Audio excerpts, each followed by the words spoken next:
AI and OpenAI, Anthropic, all these companies are like, all jobs are going to be replaced. And right, there's this big push for that. And I actually, I drank the Kool-Aid when I was there and I thought, okay, if there's no more jobs, what's like the last thing that's purely human?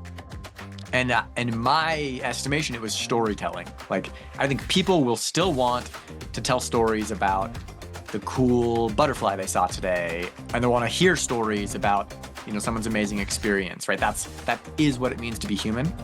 Yeah. But stories are really hard to visualize. The industry today, it's hundreds of millions of dollars to create these 90-minute animated stories. Right. That's so far out of reach for me and pretty much everyone that the human desire to tell stories isn't there. So yeah, one of the things that we're trying to do for the control, for the artist, for, the person is actually, level deep storytelling. People want to tell stories. We want to help people tell stories. And this is hopefully a tool for that group of folks. Today's guest is Andrew Carr. Andrew is revolutionizing how we create animated content using AI as the co-founder and chief scientist at Cartwheel. It's an animation tool that's really caught the attention of a lot of people, including Jeffrey Katzenberg. It was built from the input from Pixar animators. He's got a background at OpenAI, which obviously is some of the smartest people out there in the world, where he worked on Codex, the engine behind GitHub Copilot.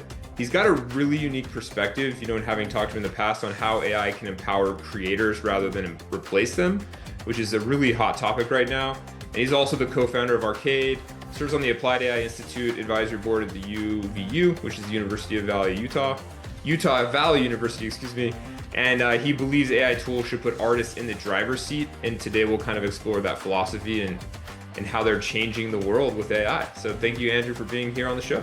Yeah, thank you for having me. I'm very excited. Cool. Well, we can just jump right into it. You were at OpenAI, I think, as an intern or maybe even full time, at a pretty hot time for OpenAI. So I'm kind of curious, maybe as an intro question, like what you must have really believed in what you wanted to do to kind of leave behind that opportunity. Yes, great question. OpenAI is a singular institution that is pushing for general intelligence. The ChatGPT product is fueling that desire, but really the end goal for the organization is how do you usher in an era of prosperity? Yeah, hard to argue with that as far as a mission goes. When I was at OpenAI, the first version of DALL-E, which is their image generation system, was being built, and we were doing lots of testing internally. And it was incredible. I saw the vision of creators being able to make things, lots of groups do this now, Midjourney and Google and whomever. But really at the time I saw, wow, this can really empower people to tell great stories. And I spent more time with the tool and found it to be very frustrating because the output was pixels and I would just sort of re-roll the AI dice and hope I got what I wanted. It wasn't what was in my brain, even though it was beautiful. And I quickly realized that for creative tools, there's this layer of editability that's missing. In text, we kind of got it for free. In code, with Codex, like once the stuff comes out of the model, you can change the characters, you can rearrange stuff, you can copy paste. All of those are naturally part of the text modality. Yeah. Does not exist in images and video. And so a lot of the frustration, I think, from artists comes from the fact that they can't, they don't want to work with just something and then Photoshop all these bits out of it. Like that's not fun. That's not creative. Right. So I at OpenAI, I was working with this tool called Blender, which is free open source 3D modeling software. It's amazing. Just won an Oscar. Well, a film made with it just won. Flow. It's incredible. It got a shout out over the podium that had, "Thank you, Blender. We love you, Blender." Wow. Anyway, but critically, Blender has a Python interpreter inside of it, so you can write code in Blender and it can do a bunch of stuff. Okay. And so we were making this code writing AI. It was really good. And so I thought to myself, well, gosh, I don't know how to use Blender, but I can move stuff in Blender. And so I wonder if I can get this AI to write code so that I can use this tool. The answer is yes. Turns out it's great at that. You can, ask it to do some stuff.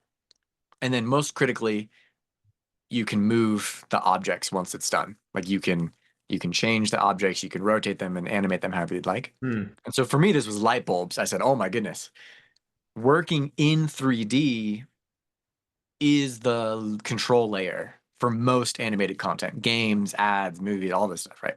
Right. So yeah, I mean, I've always wanted to start a company. Yeah. OpenAI is built from entrepreneurs, and so I spoke to some of the leadership, and I said, like, I think this is a cool thing. I want to go build it. And they're like, yeah, you got to build it. Like, of course, right?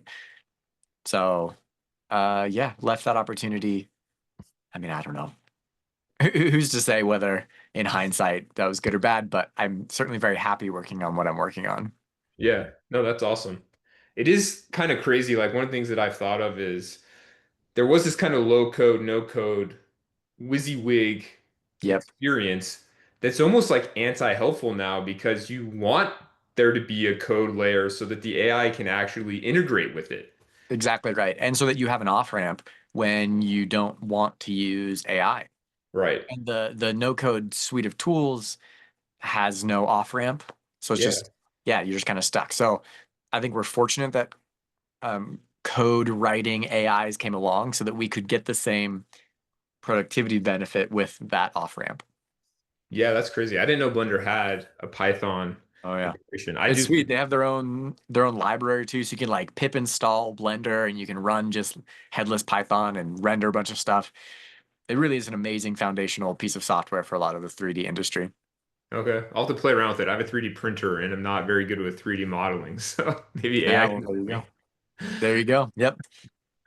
Cool. So, kind of on that AI theme, there's this empowerment versus replacement philosophy that's pretty common in the creator world with AI, which is, is it empowering? Is it replacing them? Is it actual creativity? Like, how Yeah. do you think about that at Cartwheel? And I know like one of the things you guys talk about is putting creatives in the driver's seat. Like, how do you Yeah. do that with your tools? Yeah, I mean, the core thesis is this control layer of 3D. Um, I think there's amazing video generators out there. The likelihood of you getting exactly what you envision in your head from the video generator is essentially zero. It just doesn't happen, right? You're pulling the AI slot machine, hoping you get something great, but then that's like not the creative process. Certainly not the professional creative process. You always have director's notes, you have client feedback, you have your personal creative vision that you want to bring to that, and all of those things come together to make great stories. Yeah. And the just zero shot AI stuff, while beautiful and cool and Yeah. part of maybe a full story, is like not a story. Yeah. And so that's the high level. The practical details is we're building a tool. This is a tool that integrates with your existing pipeline. So Maya, Blender, Unreal, Unity, Houdini, like wherever you do 3D stuff today, we export directly to that, import from that. So hopefully it's pretty effortless. And then we're trying to give all the controls possible to make creators storytellers. It's actually kind of funny. AI and OpenAI, Anthropic, all these companies are like, all jobs are going to be replaced, and right, there's this big push for that. And I actually, I drank the Kool-Aid when I was there, and I thought, okay, if there's no more jobs, Mm, what's like the last thing that's purely human? And in my estimation, it was storytelling. Like I think people will still want to tell stories about the cool butterfly they saw today, and they want to hear stories about someone's amazing experience. Right? That is what it means to be human. yeah. But stories are really hard to visualize. The industry today, it's hundreds of millions of dollars to create these 90-minute animated stories. Right. That's so far out of reach for me and pretty much everyone Yeah. that the human desire to tell stories isn't there. So, yeah, one of the things that we're trying to do for the control, for the artist, for, the person is actually, level deep storytelling. People want to tell stories. We want to help people tell stories. And this is hopefully a tool for that group of folks. Yeah. Awesome. I'm curious on like your thought on, let's say you put AI in control of your software and it builds a story, and I'm sure you guys have maybe played around with this. Do you consider that storytelling? Do you see it? Do you, Like a and I'm fully not really, automated thing? Is that what you're saying? yeah, like if AI kind of used your tools to make a story, do you find that compelling at where we're at? Do you think that AI is that's something it's good at? Like clearly it's good at coding, which is more of a parroting thing of, okay, I need to spit out this specific syntax. Where storytelling is a lot different. Yeah, there's lots of people who disagree with me. I do not personally believe that language models, despite the name, are very good at language or Mm. writing or stories.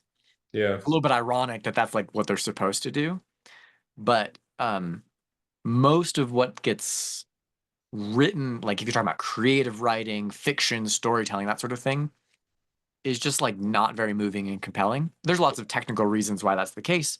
I don't think anyone's surprised by that. So I guess the answer is no. I don't find that particularly compelling. Like I Yeah. guess you could string together a bunch of things that would use our tool to make some story, but like I just don't think it'll be very good. Yeah. I mean, and if anyone can do that, why are they going to watch the one that you made? Well, because you put extra effort, extra humanity into that story.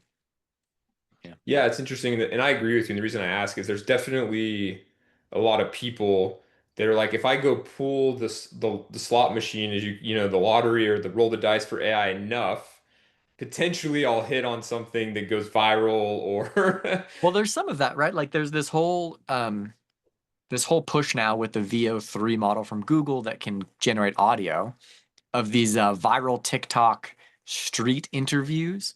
You'll get like a Yeti interviewing someone on the street or like a Pokemon character, and those are doing numbers on TikTok. yeah. So like, yes, I think actually there is a way you can maybe go viral on the internet with AI generated content.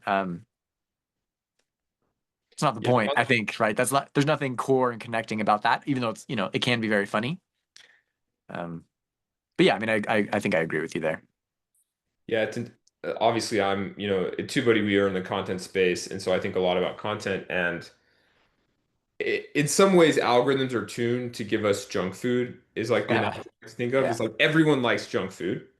right. And TikTok will serve it to you as much as you want, but they're not serving you like I maybe you've read him because he's from Utah, like Brandon Sanderson makes these super long novels, and I try to tell people to read them is like don't expect it to always be junk food in the novel. There are moments that might feel slow, but you're ultimately more having like a Michelin restaurant experience where That's right. the whole experience is meant to bring you to another kind of level. Hmm? Every moment is not meant to be dessert. And that's kind of something that worries me about AI generated content is maybe it can make, you know, Hershey's candy, Hmm. but will that drive the market for greatness down? It's I don't not know. clear that it will, right? Because if you think about what makes a great film, and you think about what makes great AI content, like video generated stuff, they're not the same, No. right? Great films, slow cut, good dialogue, interesting cinematography, like that, lighting, composition, costumes, like all of that makes a great film. Yeah. And it's not the very intense, fantastical stuff that you tend to generate with video models. Yeah. I hope that our attention span doesn't go so small that we can still enjoy those. Yeah, So I don't know. I don't know much about that, but I agree.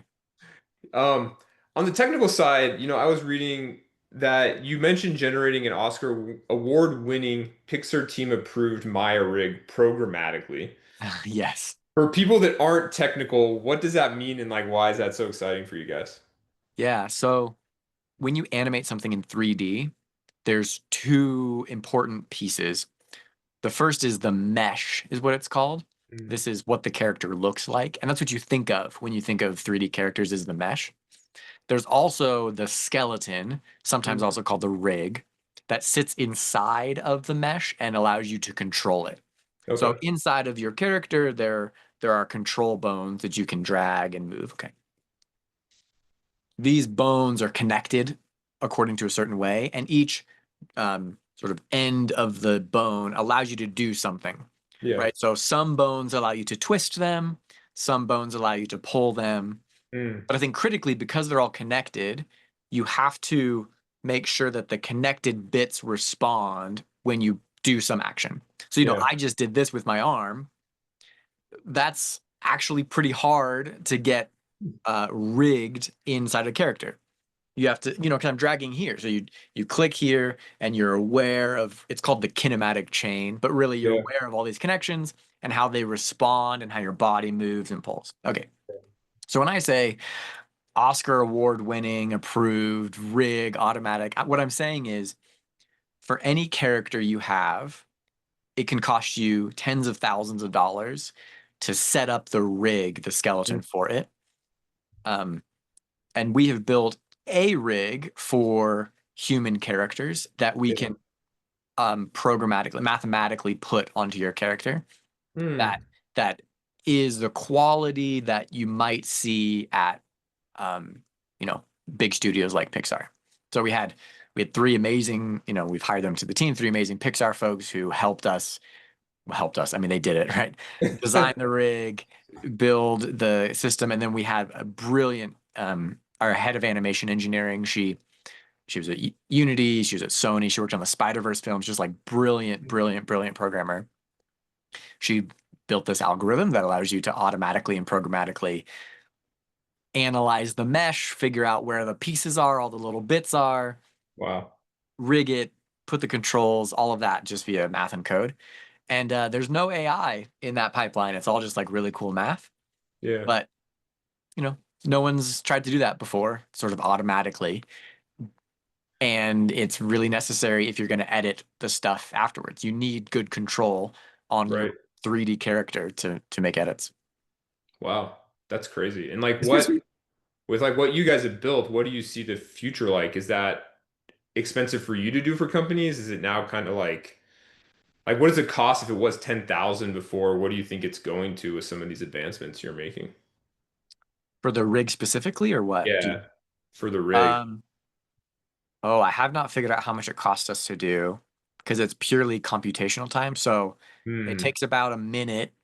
And so whatever a minute worth of computer time costs, I think it's a fifth of a cent or, a tenth of a Yeah, cent or that's something like that. wild. So So yeah, from it's pretty amazing. 10,000 to pennies. That's That's crazy. right. And so now, so what that means is custom productions that are using their own characters are always going to make their own rig.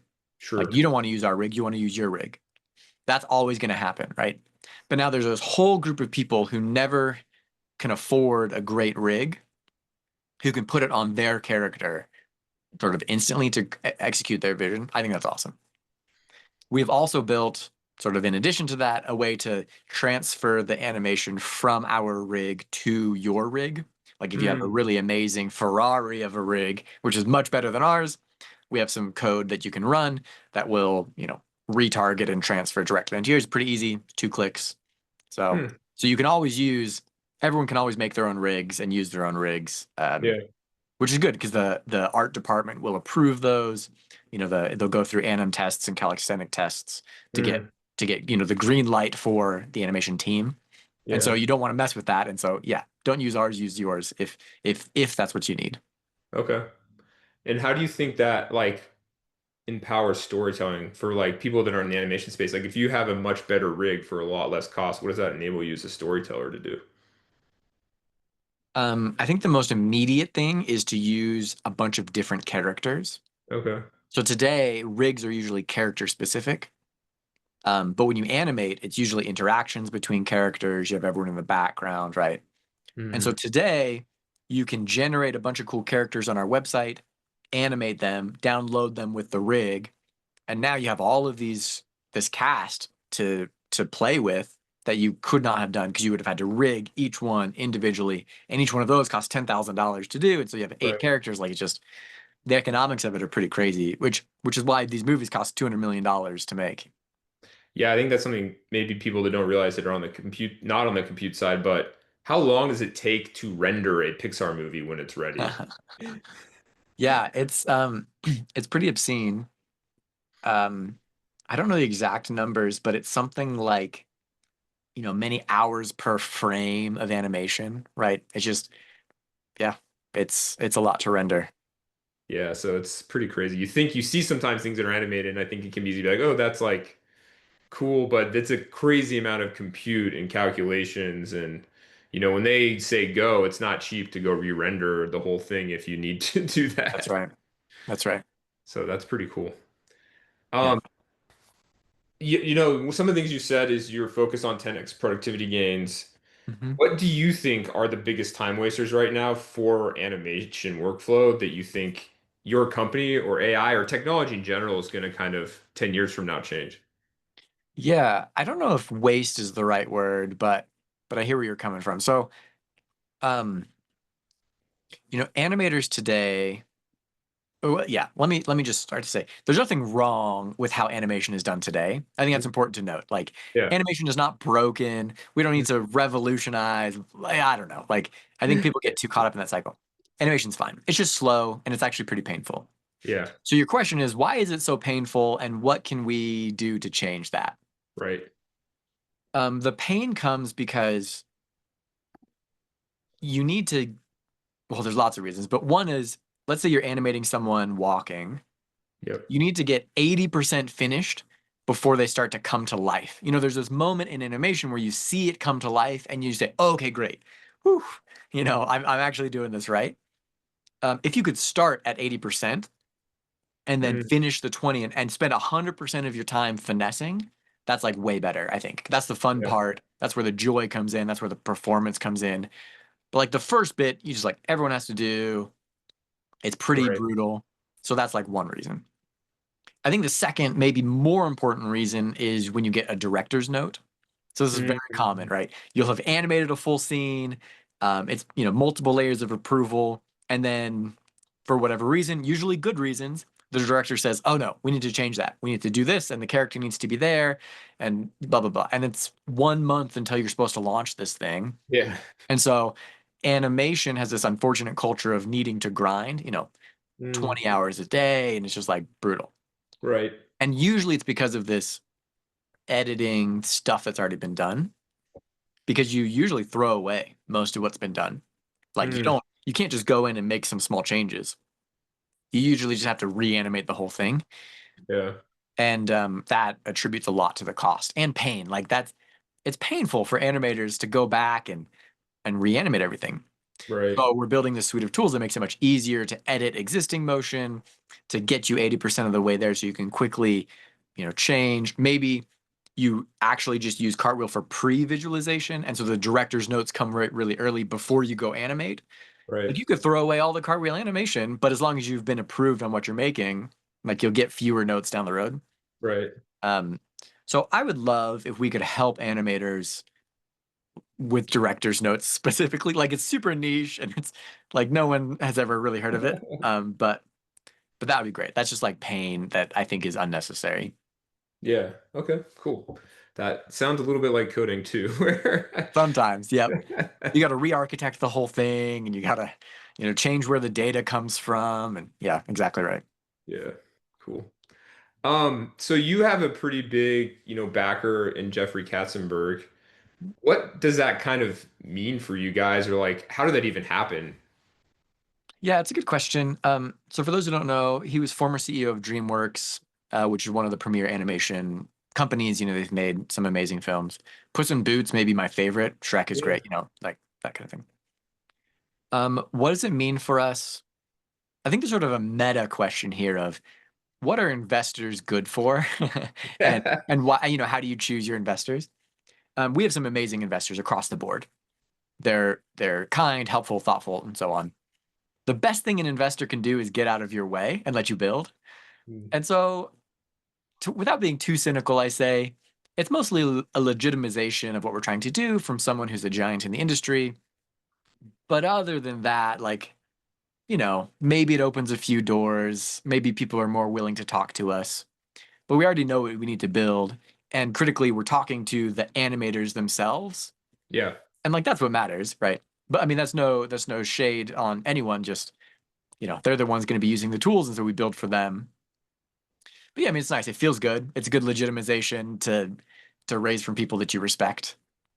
Yeah, totally. Any tips for people that might be trying to start a company? I'm like, how, a lot of people are trying to find that investor that can Yeah. legitimize them. So when they go to other investors, it gets a little bit easier. Like, any tips? I don't think it's hard for me to give reproducible advice. You Fair. know, the tip is go work at OpenAI, and so people will take your call. Like that's not a great tip, but Yeah. that's mostly what happened. I would say, there's a few things that are actionable. One, cold emails don't usually work. You need a warm introduction. This Mm, is a little bit lame, but as I understand the investors thinking, if you can't find someone who knows them, how are you going to sell your product? Like, right. and so I don't know if they do that explicitly, but I think it's a little strange. Other advice, structure your fundraising process really carefully. We did a 6-week timeline and you try to usher everyone along. So you do 2 weeks of first rounds, 2 weeks of, partner meetings, final, Mhm. and then 2 weeks of closing or something like that so that everyone comes along. So when you get investors coming in, because they'll hear you're raising, you say, hey, we've already done a first round. If you can get us to a partner meeting, then like, yeah, we'll take your call. Mm, Creates a sense of FOMO. I don't yeah, know. totally. Um, but yeah, it's tough. I mean, you got to have a good product and good credentials and some signal that the market wants it. And I think investors, for all of their claims, are like not super risk tolerant. And so you have to convince them that it's a sure thing. Right. I don't know. Good, Yeah. good tips. And I think, there is your pedigree matters. You can argue whether it should or shouldn't, but something I tell people is where you work and where you've gone to school for some amount of your life can matter a lot. Yeah, it And does matter. yeah, And advice I give for folks early in their career, if they know they eventually want to start a company, and lots of people disagree with this, and so this is not gospel, right? But uh, do an internship at a big company, go to work for a Series B company, Mm, and then raise your money and start your company, right? And there's like a reason for that internship. You see how it's done at the biggest level. You can figure out if you like that or not. Because if you love it, well, just do that, right? If you right, hate it, okay, great. Go to a startup. The Series B is where you get your connections. That's how you know who the investors are. That's how your CEO is going to want to introduce you to investors and so on. And then you start your company with those connections, hopefully making fundraising slightly easier. right. But even for you, it sounds like it wasn't a walk in the park. For I think, It's so hard. It's just it's brutal, and I mean it's supposed to be. They're giving you millions of dollars. You can't just get it for free. Like you have right. to work hard for it. But Cool. Well, appreciate the tips. I know a lot of people that watch are in a similar situation to you where they maybe want to start a company or thinking about it, and it's good to kind of see on the other side what that looks like. yeah, I think everyone should try. I think starting a company is great. Most companies are not well suited for investors. Like most companies should be bootstrapped. Do it during, if your employer allows you, do it during your day job, and then Yeah. when you get traction, like go work on. Like that's the best kind of company. Some of them, the dream is too big for that. You can't get traction soon enough. We've been doing this for almost 3 years. Yeah. We launched a month ago, right? So we couldn't have sustained that ourselves, and so we had to raise. Yeah, I mean, kind of off script a little bit, but now that you've been through it for 3 years, how does it match what you thought? Obviously you worked at fast, hard-hitting companies like OpenAI, you've been in the space, you Yeah. probably had a good a sense of anybody what to expect starting a company. What surprised you 3 years later? Um, I I'm just so much happier doing this than I would be elsewhere. It's like a Hmm. fundamentally irrational thing to start a company. It's just Hmm. like it's very risky and painful, but I'm a person who likes to control my time. I like the freedom of it. And so from that perspective, it's very good. I'm surprised at how gratifying it's been to build a team. Hmm. We've been really fortunate to hire the best of the best. Like if you look at our company, we have the best people. Yeah. Not because they've worked at these great companies, but because they themselves are world class at what they do for their specific role, and they're Yeah. kind and intelligent and humble and thoughtful. And so, growing this team 1% at a time has been super super gratifying for me to Yeah. convince them of the vision and to get them bought in, and then to see their passion for storytelling, and then they complement the rest of the team. Like that's been awesome, been really cool. A startup is more stressful than any job I've had, and I've had some Hmm. stressful jobs. You got to make payroll, and you got to raise money, and you got to talk to customers, and you have to fight fires, and like all of that's very stressful. Yeah. Um, let's see, anything else that's been surprising? Um,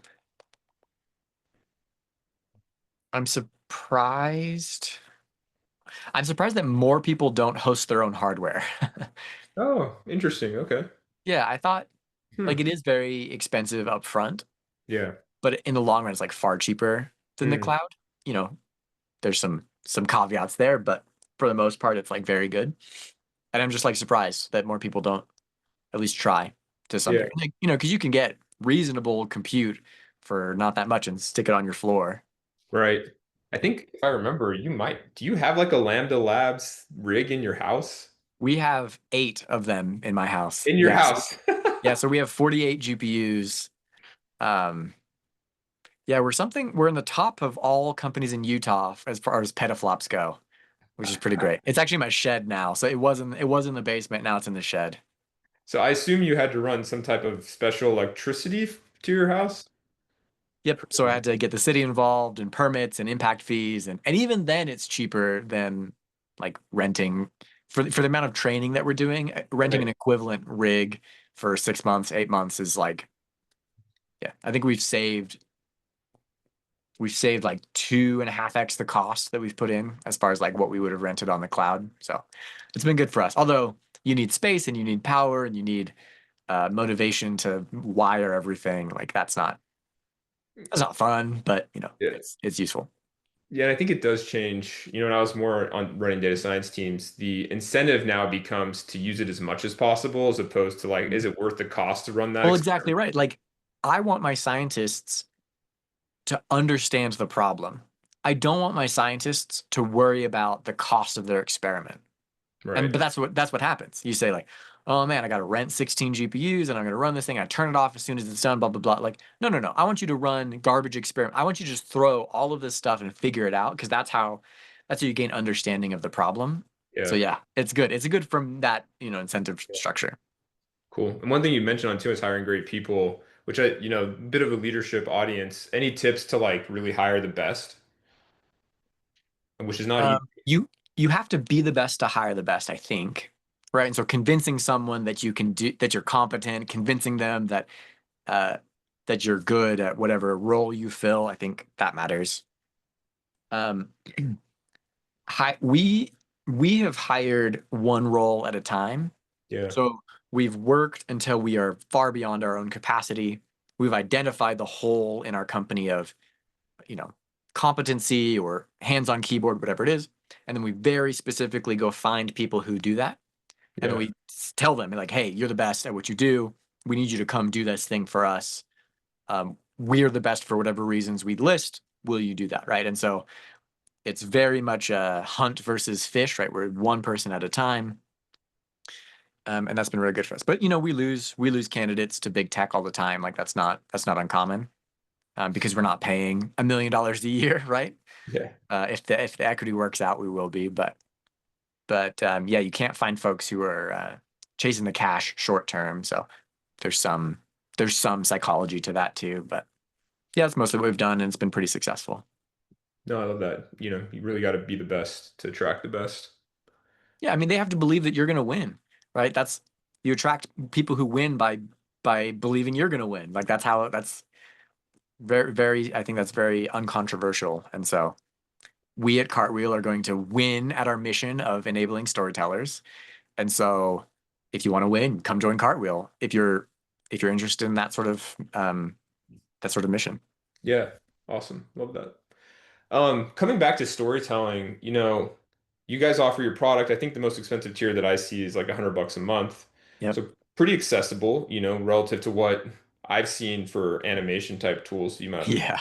Uh, do you worry or do you even care like about people, putting out bad stories or like how they use it? Like, Oh, like YouTube, abuse of it. even if it's not abuse, but like YouTube and maybe X is the most, Twitter used to be and then Elon bought it and they kind of went the other way. Like, do you all have an opinion on we want people to make high quality stories with this, or people start using your tools to put out a bunch of like AI junk? Like, is that something you're gonna even like? What's your thought on this? The ability to use your tool to potentially do things that you all didn't expect that might not be terrible. They might just kind of put out a lot of noise into the system. Yeah, I mean, I think I would try and be generous to the creator because Yeah. I've made a lot of junk that I thought was great. And so, I try not to I'll hopefully try not to label that sort of thing. One interesting side effect of our approach is it's hard to tell when it came from Cartwheel. Like if Oh, it's just out on the web, there's not really a look to it because you bring it into your own system and use your own characters, right? yeah. And so I don't know if we will know if our Mm, stuff is being used for some TikTok trend. okay. It's good Cool. and bad. Like that's good because, we want the next Disney or Miyazaki or someone to use our tool to accomplish their vision. And if we never get mentioned, that's all the better, right? Because it's their story that matters. Now, I think as a human, I like don't want disinformation and I don't want AI slop and nonsense out there. Right. I don't, it's not yeah. I don't really believe it's my job to control how other people do stuff. Yeah. Um, as much as I talk about control for the artists, like it involves giving up a lot of control. So, we don't, I don't want deep fakes, but our stuff is cartoon. And so like that's actually not a problem. I don't want copyright infringement, but like it's motion. And so that's not an issue. So we sidestep some of the tricky, thorny moral issues that I care about. Um, yeah, and you didn't ask this question, but to answer sort of in the same vein, I would be very sad if our tool was used to fire a bunch of animators and make garbage content. Like that would be, I think, a really bad outcome Yeah. for us. I don't think it's likely. We're doing everything we can to make that unlikely. But I think that would be the situation that would really like frustrate me with our user base. Yeah. Yeah, it's tricky, being in the content space. I'm sure other spaces too. There are these things you have to think of, and some are really outside your control. Yeah. And I think it's interesting how, like, I've got kids. I know you've got, some young kids. Like, I've noticed the generations as you get younger are they're better at finding what's disinformation. Like, it's Yeah. almost like it's trained into them from a young age, where Yeah. my parents. It's in the context. Yeah. So I think just we're getting better at being defensive about low quality disinformation, where older generations didn't have to build that skill set because it really wasn't a thing. Like you could go to the news and trust it to pretty much be unbiased and Yeah. just feeding you the information. And now it's like a whole money Not thing, the case. Yeah. marketing, who knows what you're Yeah. watching. Yeah, that's right. I think I'm very optimistic about the youth. I know that's a strange thing to say, but I'm very optimistic about the rising generations with respects to I call it anti-memetics. That's like the jargon term, right? But the meme is this idea that floats very quickly, and the anti-meme is sort of a combat to that. So your ability to do anti-memetics like Hmm. is this sort of resistance to disinformation. Um, I'm like mostly optimistic about that. Yeah. Although everyone's susceptible, and so it's hard to know. But I'm like not a psychologist, and so Yeah. Yeah, me yeah, neither. hard yeah, Me neither. Um, well, real world implementation, like walk us through a specific example of how a pro animator, or maybe they don't even have to be a pro. I'd be interested in your like, what level of skill set do you need to get the value out of your tools? Like, what is the process? that's right. So um, I will give a concrete example in what's called pre-visualization. I mentioned it in passing before, but let's say that you are a small studio and you're trying to win a contract. So Mm, this is regular, you see a contract come along, you want them to choose you to animate that. And so you pitch yourself as a competent institution that can fulfill their dream. You do that by maybe drawing, maybe putting together some storyboards. It tends to be somewhat low fidelity just because you're maybe doing hundreds of pitches and you can't spend a lot of time pitching. yeah. Cartwheel, I believe, is well suited for pre-visualization to bring the fidelity up so that you're more likely to win a pitch. Mm, So the process would look something like you read the brief, there's 5 characters, it's set in some scenario, and you want to be able to animate that. So you would come to Cartwheel. We have a character creation tool. So you would type in the 5 characters one at a time, create the 3D mesh along with the skeleton. You would then have that character created and you would start to get the motion. So you can sequence small motions together. We're very close to being able to record yourself Hmm. and edit the output of the motion in Tool. But essentially, you work with motion either via generation or our library until the character is doing what you'd like. And maybe it's not perfect. Chances are it's not perfect, but if it's, 60, 70% of the way there, 80%, like that's great. Yeah. So then Cartwheel export format is compatible with essentially any DCC, any of these pieces of software. So we do FBX, we do GLB, we do BVH, we do Maya, all of Hmm. those which are very easy to import to some 3D piece of software. So for each character and all those motions, you would download each one. So you say, oh, I like how this kick and jump and slash came together. Download that. Oh, I love how Hmm. this idle walk cycle came together. Oh, I love how this, sad scene came together. Just download all of those. Yeah. Then in your 3D software, you will do lights and cameras and some Hmm. objects and some backgrounds, just, blocking, drop the characters in, literally like Hmm. drag and drop. They're performing their actions, render that out and send it to the client as your previs. And so we have animators on staff that are now, as teams of one, able to do things that would have taken, months before. And now this one person can get the same amount of work done in a week Cool. and ship content that way. So yeah, I think quickly being able to pitch your studio to win more business is like a great, like that'd be Hmm. awesome. I'd love if our Yeah. clients are massively wealthy using Cartwheel. Like that's a dream. Totally. Is it how much technical experience do you need with animation, you think, to get value out of Cartwheel? Our number one user does not use 3D software. Okay. Yeah.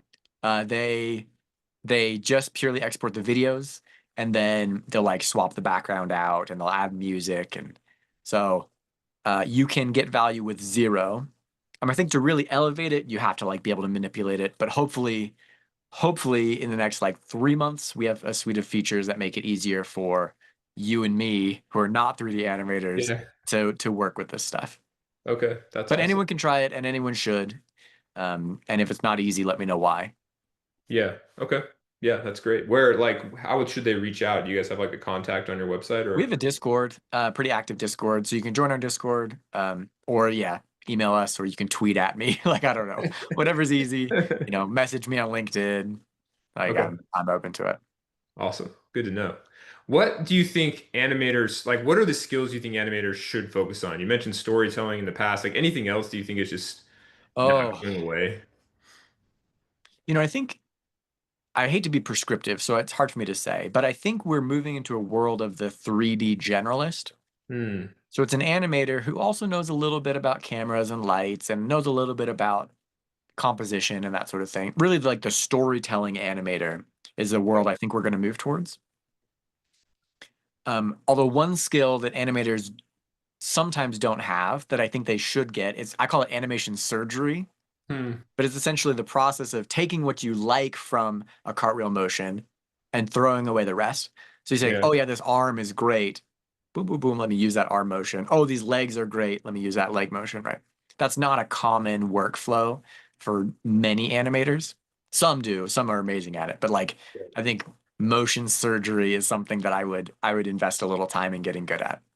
Okay. Yeah, it makes sense. I mean, on the engineering side, I've thought product and design focused engineers are very valuable right now. Yeah. And your ability to work with AI as a developer and kind of do what you're saying, but with code and be able to get it to do the things you want it to do and then tweak the things you don't need it to do. Yep. It's insane. I mean, I try to get people to use it more than they do sometimes. And I'm like, look, the AI will always type faster than you. Yes. So if you can give it the right context, you can get 80% of the way there much, much Yeah. And faster.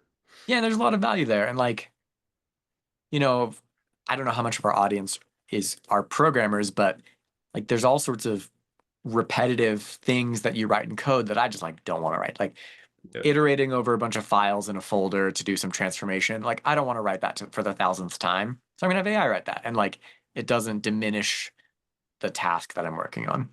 Yeah, I think the other thing I tell people, and I'm sure it's the same for animation, for storytelling, ultimately, we've spent billions or trillions of dollars on telling stories and making software, and many of them fail. Yeah, So the core problem of creating something people love and want to engage with, whether it's a product or story, is still really, really hard, even if you super can hard. do it fast. Like, Yeah, I frame it this way. We, through the history of filmmaking, like traditional film, only very recently have we got indie filmmakers, in the last 20 years, 30 years, something like that. But the indie film industry is where the good stuff happens. Like, yeah, that's where the beautiful stories are and the amazing films. And like, we see some of that trickle up, but like, indie films, it's incredible.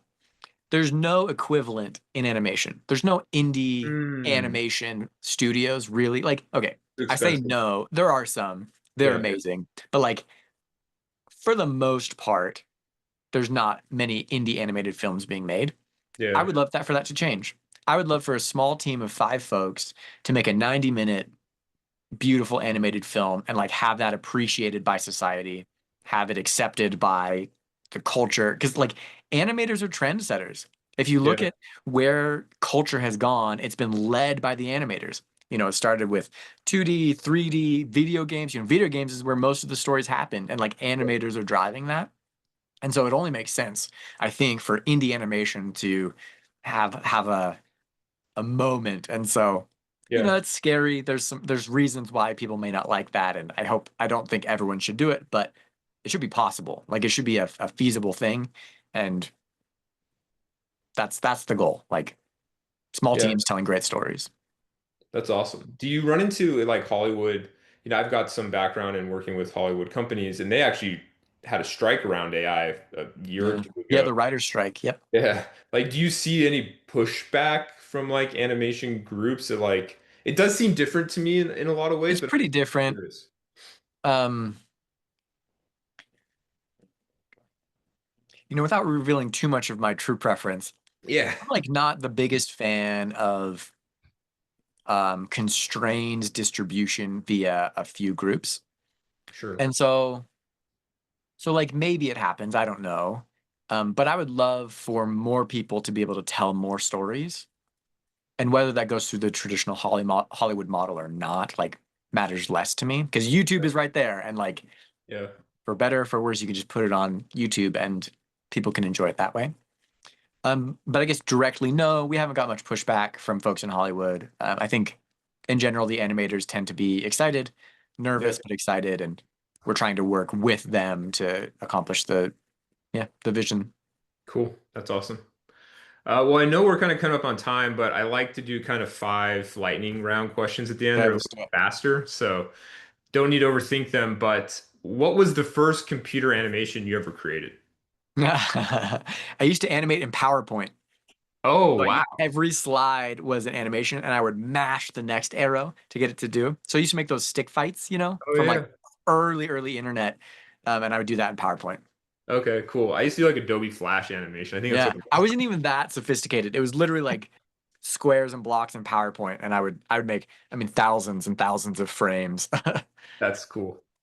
If you could animate any historical figure into like a Pixar-like movie, who would it be? I would love some of the early female computer scientists, Lovelace and that crew. I would just love Hop. I want to see their stories animated as they were in critical moments in history, driving innovation. I think that would be so cool.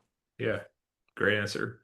What's the most underrated productivity hack that has nothing to do with AI for you? Google Calendar.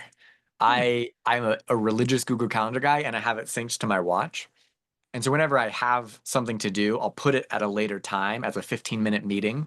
And Yeah. it'll ping my watch and I'll say, okay, it's time to do that thing, and I'll do it. So answer some set of emails or whatever. So I do that. I do that all the time. My calendar is full of little reminders. Okay, cool. I did the same thing. What's your favorite animated movie that you think AI could never replicate, like story-wise, and like why? Oh man. I'm a big Treasure Planet guy. Okay. It's not the most well beloved animation, but I think it's good stuff. Or Scavenger's Reign, which is like it's Hmm. a HBO thing, series. Yeah, I mean those are just fantastic stories. Now I don't really believe that AI won't be able to do stuff. I just think we've seen every obstacle fall down, but like those ones are just they stand out as beautiful creations of humanity. Yeah, cool. Last one, if Cartwheel could animate your life story, what genre would it be? Like comedy, adventure, sci-fi, fantasy? Like what, who are you? Like what's your story? Yeah, I like to think I'm a romantic. Hmm. I think I spend most of my time not being romantic though, and so it would probably be like a Walter Mitty style, Hmm. uh, a little bit surrealist Okay. animated film, which would be fun to watch. Although I don't know if I would want to watch it. Yeah, that's fair. Maybe one day you can generate it in Cartwheel. Yeah, yeah.